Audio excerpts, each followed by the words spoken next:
Hi, I'm Karen Gibbs, Creative Director of Banyan Batiks, and I'm super excited in the March 2021 Quilty Box. It features not only my Northern Lights collection, but my pattern design called Olivia Star, named after my littlest child. We're at the point right now in piecing our Olivia Star that I wanted to talk about what to do with all of those strip sets. You've got them in strip sets, they're pressed nice, they lay flat. Now it's time to put them into Bargello segments. And that's when you cut up each strip set to the designated size that's specified in the directions. Okay, so your strip set. You can cut these, but look at this. You line up the ruler, this one's almost the size of the ruler. But if it's a bigger strip set, like strip set 8 is, you're gonna start cutting like this, okay? I never like to use a 24-inch ruler if I can help it. I will fold it in half.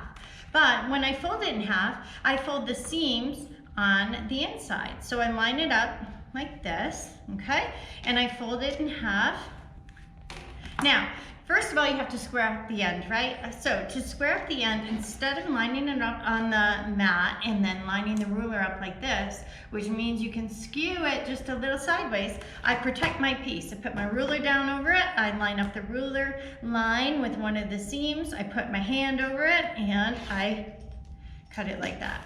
You can easily go around your work table and cut from there, so you don't even have to move it. But I'm gonna flip it around like this.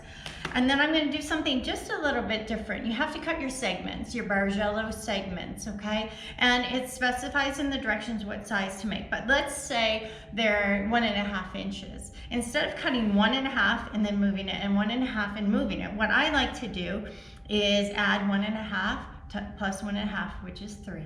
And then 1.5 more is 4.5, right? A little bit of math here, okay? So you line up your ruler, 4.5,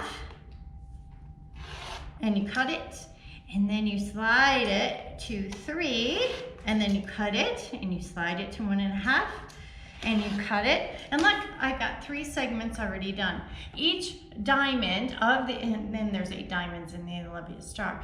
Each diamond needs 2 of each strip set, and then only 1 of strip set 8. So make sure you cut your segments nice and even. If you have to square it up again, no problem, you know how to square it up. And join me for the next part where we line up the strip set segments into each diamond. I'm Karen Gibbs, and this is For the Love of Batiks.